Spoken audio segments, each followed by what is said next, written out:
Hello my friends and welcome back. It is Wednesday, my dudes, the middle of the week, and you can see on the screen the middle of the train which a Ukrainian FPV rammed into. 7 of them actually. We'll get to it, of course. This is a little sneak peek for you. We begin from the front lines though. And at the end of the video, I'll go through that White House shenanigans clownery that happened, but it's at the end, so don't worry about it yet. We begin from the Dobropilya breakthrough. You know, with what the Russians did on 4th of August, it began, and then they even crossed the Donetsk defensive line in the depth, and it caused massive panic in all of Ukrainian military actually. But then the Azov First Corps was deployed to stabilize the situation, and they did a magic trick, and it looked like that. Z from the hat turned into a sunflower from the hat. If you know the reference, you do. If you don't, oh well. I'll just read you this short thread, but you know, take a look at the map also. This was the Dobropilya breakthrough, and the yellow area is the area that has been taken back from the Russians, the red one still held by the Russians, and this little small salient here is where all of the Russian units that were in the yellow area have been compressed into. Yes, my friends, they have been surrounded, and by today, different information comes out that, you know, they have been destroyed already, but it's not yet confirmed, so I'll not report it. As of today, they're only surrounded. But there's supposed to be quite many of them there. In this small little forest strip, there are old trenches there and some defensive positions, dug-ins as you would call them. And Ukrainians, they don't assault it with men, they bombard it from distance. Let's see. More info about the trapped Russians there, according to my information. There seemed to be quite a lot there. It looks like the encirclement was indeed real, and all of those forces sent to Zoloty Kaladyas slowly retreated inwards into the cauldron and is now all concentrated into that forest strip. We're talking tens and tens.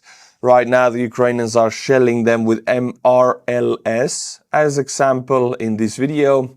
And this video, yes, I'm not sure if you can see it, but it's the 93rd Brigade, which is a very, very nice brigade, honestly. I've talked to fighters from that brigade. They know what they're doing.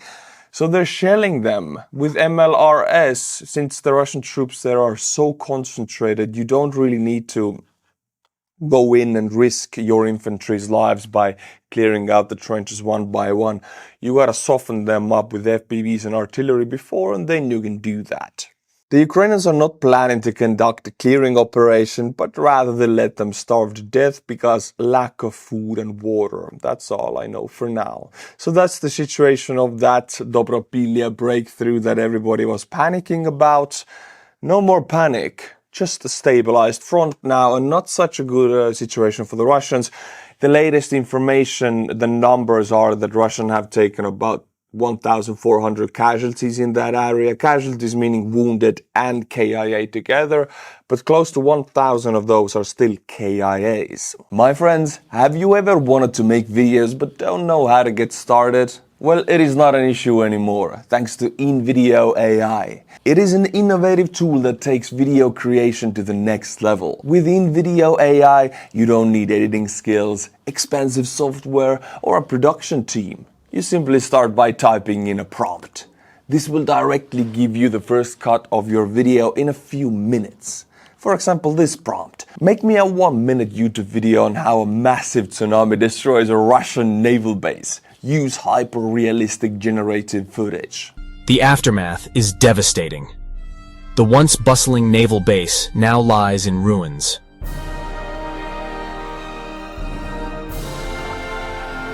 With rescue efforts frantically underway. From there on, you can fine-tune your video and edit it by using simple text-based commands via the edit command box. Just type in whatever you'd like to change, like start the video with a fast-paced montage with visuals of blasts and make the audio more impactful. This is insane, because you would never have to see or interact with the video timeline again, and you can actually edit your videos using just text commands. InVideo AI is the creative partner you always wanted. It does the heavy lifting, so you can stay in the director's seat and focus entirely on your vision. You can try InVideo AI for free via the link in the description below. This will save you hundreds of dollars that you would otherwise spend on editing, animating, and other production costs. Thank you InVideo AI for sponsoring today's video. My friends, look at this dude, look at the face. This is a Lieutenant General Ezedullah Abakiyov. I mean, the name is very Dagestani or Chechen. He was the deputy commander of the LNR or Luhansk People's Republic's militias, and recently also the deputy commander of the Leningrad Military District. So he was a very high up in the Russian army. And what you see on this video here is an FPV drone chasing his vehicle. Chasing it, I'm just going to show you snippets of it. But it ends how you would expect it to end. Crashes into or kisses the vehicle, and there is no more deputy commander. I mean, he survived, but he was transported to a hospital in Moscow and his leg and arm were amputated. So he cannot work anymore, meaning this lieutenant general has been knocked out cold, knocked out of battle. This happened on August 16th. Oh, and new information, he was not only the deputy commander of Leningrad Military District and Luhansk People's Republic's militias, also the Army Group North. He was the deputy commander of Army Group North. So he was a very high up in this war. No more. Alright, my friends, I mentioned it, now we're here. Have you ever seen FPVs taking out an entire train? See, in my head, I always thought that fuel train, right? It's filled with fuel. You hit any one of the tanks. You can see the tanks, fuel tanks on the screen. And they go up like in computer games or in Hollywood movies. Poof, poof, poof, one by one, massive explosion. Turns out it's not like that. You need to blow up every single one of these tanks one by one because the fire doesn't spread, the explosion doesn't spread. It's not hot enough, or the gases or vapor in that tank is not compressed enough or hot enough to make a massive explosion. Rather, it burns for the next 10 hours, 5 hours. So yeah, this is what the Ukrainians did. They rammed one by one these fuel tanks. They rammed one in the middle, then one in the back, then one in the front, and then continue to ram those in the middle. See, they just drive into them, kaboom happens, two columns of smoke. They ram into the third one, then the fourth one, then the fifth one, and soon you get this situation where this train is just full flames, but still you can see these fuel tanks here are not burning, and they will not be burning if Ukraine doesn't ram them one by one with FPVs. Myth broken. I thought it's gonna explode magnificently, everything, but it's not like that. You still gotta focus down these fuel tanks one by one. In this video altogether there are 7 FPVs ramming 7 fuel tanks. So you can still consider this train to be fully destroyed. But it destroyed a myth in my head also. I was expecting a massive kaboom. Where it happened, of course, it happened in Tokmak, occupied southern Ukraine, because this is one of the logistical cross points of railroad and also truck logistics. It's just a logistical cross point. So it's obvious it happens here, and also it's in the range of FPVs. It's quite on the verge of the range of them. So they barely make it there, but they do. So this is one of the very rare instances of FPVs taking out a fuel train. Some extremely strange videos today you have already seen, but this one, I promise you, my friends, you have never seen it, and I think you will never see anything like it again. This is what you see. You're not seeing wrong. This is not edited. This is a Russian APC storming full throttle Ukrainian positions, carrying a Russian flag and a United States flag together. These are Russian units fighting Ukrainians, and little hint to you, I mean, this vehicle was knocked out cold 3 seconds later. I'm not going to show it to you, but they're carrying an American flag. You know why? This happened immediately after Putin and Trump meet up in Alaska. Immediately, on the next day, Russians put United States flag on their APC, full throttle it to the Ukrainian positions. We're friends now. I'm not gonna overanalyze that. I'll let the analyzation to be done by you guys, but this is, I think, the first and the last time we see a Russian APC carrying Russian and American flag kamikaze driving onto Ukrainian positions. I mean, this is wild, out of this world imagery. So, you see the photo. It's a pink missile. I mean, it's not really pink, but it's called FLAMINGO, and it's the newest Ukrainian cruise missile that now entered production line. It's a massive beast, I kid you not. I don't know why the Ukrainians named it FLAMINGO, because it carries 1 ton of explosives. This is wow levels of explosions, and it flies up to 3,000 kilometers with a speed of 950 kilometers per hour. But it's called FLAMINGO. And flamingos are pink, so I guess the missile on this photo is pink. I mean, Ukrainians know how to troll the Russians. But in all seriousness, this missile actually passed the battlefield test, combat test, so it was tested for a live Russian target. This is what it looks like when it starts up. Okay, so I get the German V1 and V2 vibes from this. Not V2, sorry, V1 vibes, V2 lifted up vertically. V1 vibes, it's powered by a jet engine to get the speed, and then it cruises. And lifts up the same way, looks the same. But yeah, it's a massive weapon, and they're producing that. 3,000 kilometers, just to give you a visualization what that means. This is 3,000 put on a map. So Iran is in this map, Syria is in this map, Iraq. They can hit all of these areas. Also, 90% of Russian industrial capacity and population are in the sphere of these 3,000 kilometers. So this is a very scary weapon for the Russians. Now again, I'm presenting you, it's so bad and scary, they're going to produce it, mass produce it. When you say mass produce to a missile with this size and the accuracy that I presume Ukrainians wanted to have, then the numbers produced are not going to be big. They're not going to be huge, because it's a very heavy missile, very big missile. It's 6 meters long. It's massive. So probably a few of them will be produced each month, and that is the production line. But if you hit right targets with it, these few can do a lot. Now, my friends, it's time to take out your oil refinery bingo cards, because 2 oil refineries that you already have on your bingo cards have ceased all activity. These are the Rosneft refinery in Syzran and the Lukoil refinery in Volgograd. They were hit on 14th and 15th of August by Ukrainian drones, and together they amount up to 21.5 million tons of oil in production yearly, which is a considerable amount of Russian yearly production, and they have stopped all activity until they will be repaired. But I don't think they will, because as soon as they do, Ukrainians will hit them again.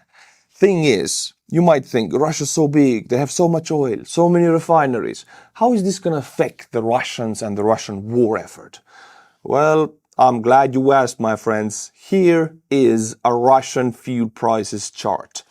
Here is August. The last point here is August price, which is an all-time high price in the last forever in Russia. So fuel prices are making all-time highs for the last 2 weeks in Russia. Gasoline prices. This is how it affects the country that almost has the largest oil reserves, oil and gas in the entire world, is seeing record prices of gasoline. This is what Ukrainian sanctions are doing. And when I say sanctions, I mean their drones, of course, delivering presents to these refineries. It works. This chart is a statistical proof that it works. Ukraine is focusing down their refining capabilities, driving prices high, oil, gas prices high in Russia, therefore affecting the population directly. Continuing on the Russian suffering in Russia topic, because I do enjoy it rather much, the population of Russia continues to withdraw money from banks, taking out their deposits. This chart is from August 15th, and you can see that compared to 2024, 2025 is seeing a massive decrease in deposits of Russian population's money in the banks. Why is this happening? Maybe they have lost trust in the banks. Maybe they're not happy enough with the deposits interest rates. I don't know why. But if this continues, if this trend continues for another 2 to 3 months, this becomes very dangerous ground for the Russian central bank, and they will have to step in with something, maybe increase the interests for the banks to make even bigger deposit interests, or the central bank would have to bail out the smaller banks who are losing so much money from these withdrawals that they, might default on their cash. In June, 216 billion rubles were withdrawn. In July, 226. And in August, half of August already the same amount. So it's accelerating. Russian people are pulling their money from the banks. Where are they putting it? What are they doing with it? You tell me, I don't know. And on this very same topic, I have more information actually. I'll just combine it all into this topic. Because Russian farmers, it's a very specific group of people in Russia who are having quite a hard time. They always have quite a hard time. Same with the Ukrainian farmers. They have loans on their farms, on their farmlands. They have to pay it back, and they get the money by selling crops, right? But there have been 2 years of droughts in Russia already. Last year, the harvest was 10% less because of the drought. This year, it's expected to be 30% less because of the drought. And Putin was already made known about this because it's big enough. The farmers are hoping that the central government steps in and pays subsidies to them to pay their bank loans. Otherwise, they would default. I mean, massive wave of bankruptcies will happen among the Russian farmers if the central bank or the state does not step in to help them out. So this is a big situation. Compared to wartime news, I mean, it might not interest people, but this is how it looks like when a country is eroding from the inside. And I'm still continuing on this very same topic because I'm not sure if you knew this, but 2 European states to this day were purchasing Russian oil. These were Hungary and Slovakia. Where did they get that oil? Well, through the Druzhba pipeline. Druzhba meaning friendship in Russian. This is where it comes, Druzhba, Almedievsk to Unecha. Here, through Belarus, it splits to northern Druzhba and southern Druzhba. Northern Druzhba through Poland was already switched off. I mean, Poland doesn't mess around with that stuff. They're like, nope, we're not allowing anybody to get that oil. But southern Druzhba went to Hungary and Slovakia, 2 of Russian simps in European Union. And they were buying it, but it went through Ukraine. So Ukraine now finally fully destroyed the Druzhba oil pipeline. They struck 3 different pumping stations in the oil pipeline, which you can see on this map. This blue line is the Druzhba oil pipeline. They struck these 2 on the northern border of Ukraine and Belarus. And finally, they struck the Novonikolsk hub and pump station, fully destroying it. Finally rendering this pipeline completely ineffective. Taking away Hungary's and Slovakia's oil, Russian oil. It's about time these 2 states switch to Western oil and gas like everybody else has. But yeah, this is another way Ukraine is forcing the sanctions with their drones. Very nice. Now, my friends, I want to introduce you to Russian Navy's ground jewel, the veteran of repair. Not despair, but repair, but soon despair also. Because this ship has been in repairs for 26 years and it's supposed to be one of the most modern Russian cruisers, ships in general. So it's a nuclear-powered missile cruiser, Admiral Nakhimov. And he was under repairs for 26 years. Repairs/modernization efforts. It cost 200 billion rubles and it has entered the sea. I mean, it's Too little, too late, man. It's one of those massive, big, leading ships, warships, that has no place in the 21st century, unless you're an aircraft carrier, of course, with the whole task force. Other than that, the Russian Navy has really taken a beating by Ukrainian small maritime drones, cheap drones. These expensive, massive, bulky vessels don't seem to have enough defense against them. And they're not a power projection. These small drones are now the power projection. If we're talking about the Azov Sea and the Black Sea, if you're talking about the world's oceans, of course, the biggest power projection is American aircraft carriers with the task forces, but Russia doesn't have that. They only have this missile cruiser that just entered the service, and it can be rendered into a submarine by a cheap, small, fast Ukrainian maritime drone. Now, my friends, I have 3 new names for you. I will butcher them with my Estonian pronunciation. See, in Estonia, we read names, we pronounce them as we read them. There's really no difference, so I'll read them to you as an Estonian. These are Buy Me a Coffee monthly members. Caolan Hill. Caolan in Estonia, with a K, of course, means like a rumble or a noise. Thank you, Mr. Noise. We have Pukaro Banzai.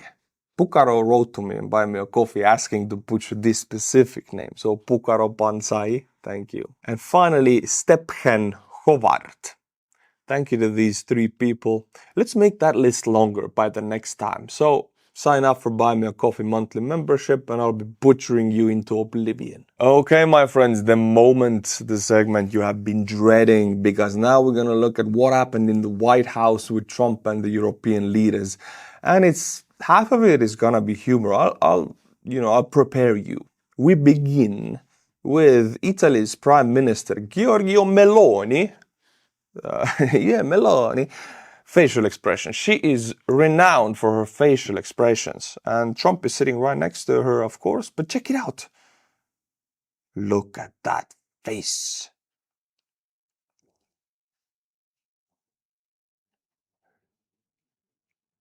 She's... when you have to sit next to Trump, when you're seated next to...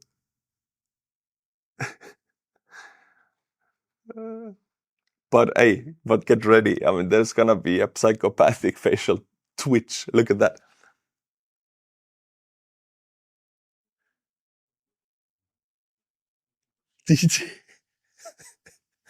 When Trump started speaking right just now, like 1 second ago, look at what Meloni's eye is doing. Oh, that twitch, man. That is a twitch of anger. I don't... Okay. The segment is gonna be like that, so you have been warned. So next, what happened? There was a lot of clownery going on. A lot of clownery. Of course, the meeting was really friendly, really warm, very different from the February meeting of Zelensky in the White House. It was totally different. I'm happy about that. But it was so much clownery that I will let you know every clownery moment that happened. So in this instance, Trump is now addressing Finnish President Stubb in the White House. And look what happens. President Stubb of Finland, and he's somebody that, where are we here? Huh? Where? I'm right here. Oh, you look better than I've ever seen you look. Okay, so Trump couldn't find the Stubb of Finland, but he was sitting like right across from Trump, and then immediately, of course, throws in a compliment to ease that tension. And Meloni is again next to Trump. But yeah, why couldn't you find... Yeah, because Finnish people, the snow starts speaking Finnish. The Russian soldiers also couldn't find them during the Winter War. Now, of course, Zelensky gets out of the car, but this time, Zelensky is wearing a suit, my friends. A suit, black suit. And immediately says, best I have to Trump, the best suit that I have. And Trump compliments the suit, of course. Seems the vibe is fully different than the last time. They are a lot more friendlier. But the suit shenanigans doesn't end there. Remember the journalist who in February says, Do you own a suit? Why don't you have a suit? Well, the same journalists turned to Zelensky and spoke to him. Check it out. Last week, Brian, go ahead, Brian. Yes, sir. I've got a question for each of you. First of all, Mr. President Zelensky, you look fabulous in that suit. I said the same thing. Yeah, you look good. I said the same thing. Yeah, looks good on I you. said it's the one that attacked you last time. Trump says, that's the one that attacked you last time. Trump knows what's up. He has gotten the backlash from the February meeting, so he's very aware that this is the one. I remember that. I apologize to you. You look wonderful. And he apologized. No, my But now Zelensky says, first question for you, President Zelensky says, you The same suit. have the same suit. You see, I changed, you are not. Zelensky says, I changed my suit. You are in the same suit. I changed, you didn't. So it's like a very snappy comeback from that. I think it's quite genius. Very clever. And then they talk about elections in Ukraine, which cannot be, which cannot happen according to the Ukrainian democratic constitution. You cannot hold elections during wartime. That's almost every country in the European Union has the same clause in their constitution. Almost everyone. So Trump now hears this. I don't know, maybe for the first time, and this is how he reacts. Can't have elections. So let me just say, 3.5 years from now. 3.5 years when they're having next elections for the United States presidency. So you mean if we happen to be in a war with somebody, no more elections? Oh. Trump is trying to be president for the third term. Everybody knows that. He's trying to get those loopholes, and he's like, oh, maybe we should be in a war. It's just a very strange comment because by law, you know more about the United States elections. I mean, he's not supposed to be elected for the third time, but he's trying to find ways to do that. And right now he's like, hey, maybe we should go to war. I do want to point out what Trump has done to the White House. Look at that. It's the February meeting. White House looks just nice. White House marmor. But now it's filled with this plasticky gold. Too much of it, honestly. It looks like a Russian mobster's apartment, honestly. They look like that. So too much gold for me. Now there was a strange moment between Ursula von der Leyen, the leader of the European Commission, and Trump. Listen to what von der Leyen says. Every single child has to go back to its family. This should be one of our main priorities also in these negotiations, to make sure that the children come back to Ukraine, to their families. Talking about the children, and also Melania Trump was saying the same thing in her letter to Putin. The children. Think about the children, we gotta get them back. And how does Trump respond to this very same issue that his own wife is talking about and wrote a letter about? Thank you. And we did. I was just thinking we're here for a different reason, but we just a couple of weeks ago made the largest trade deal in history. So that's a big thing, and congratulations. That's great. So we gotta get the abducted children back, and Trump responds that we made the largest trade deal in history. Congratulations. I mean, read the room, my man. Read the room. Of course, when they all have to go, it's an exit through a gift shop. Trump presents them with these hats and toys and gifts. You gotta buy some merch, man. You gotta buy the merch. And there's plenty of it. Of course, there's a hat also. I think Trump 2028. That's the third term he's trying to get. That's one of the hats on the shelf. So you know what it means. Talking about the exit through a gift shop, Trump trying to get coin out of them. Zelensky actually offered at that meeting a $100 billion weapons deal to America, offering to buy United States weapons. No military aid, just a business deal of Ukraine buying United States weapons and United States military companies making a huge fat profit. This is what Zelensky is ready to do to get the United States on their side strongly. I mean, Trump as a businessman, although a very bad businessman, still 100 billion, which profits are included into that, should understand that this is a good deal. So yeah, if he's smart, he will accept. Many people also wondered, why is Finland there? Because every leader of a European country who was there was a nuclear country. Yeah, a nuclear missile country, nuclear country. Finland is not. But I don't need to remind you why they're there. I'll let Alexander Stubb, the president of Finland, do that. Some of the international media might wonder, why is the president of Finland here? I think the reason is probably that we might come from a small country, but we have a long border with Russia, over 800 miles. And we, of course, have our own historical experience with Russia from World War II, the Winter War and the War of Continuation. And if I look at the silver lining of where we stand right now, we found a solution in 1944, and I'm sure that we'll be able to find a solution in 2025 to end Russia's war of aggression and find and get a lasting and just peace. The situation is very difficult, but now, Finland is Europe's largest reserve army and Europe's largest artillery force. So they pack a punch, and they have the longest border with Russia. And they are the northest eastern NATO member state. So they have a lot to teach to us, I think. They're one of the countries, and also Poland, who have a victorious experience with the Soviet Union. Also in 1918, Estonia also won over the Soviet Union. Not many people know that. So Estonia, Finland and Poland have won wars with the Soviet Union.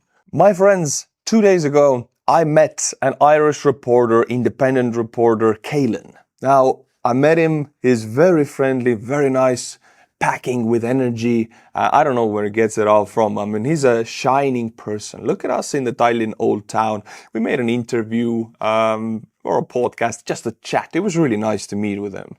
And if you don't know him, I think you do. But if you don't, then I'll just introduce you to him. This is him. He was in Estonia filming these tanks in Estonia. Check it out. So this isn't in Ukraine. These tanks are carrying out training exercises in Estonia, and they're doing that because Putin isn't going to stop at Ukraine. Putin has said himself that he wants to keep marching west all the way. So you understand the style of Caolan. He's like very well-worded, energetic, focused. I like him. And I think if you haven't subscribed to him or his X account, go and do that. Very nice. It was very nice meeting him also. And I would suggest if you are following him to comment that Artur really liked meeting with you. All right, my friends, this is it. I wish all the best to you and your family, and I will see you in 2 days. Until my next video, until Friday, Slava Ukraini, and bye-bye. Thank you InVideo AI for sponsoring today's video.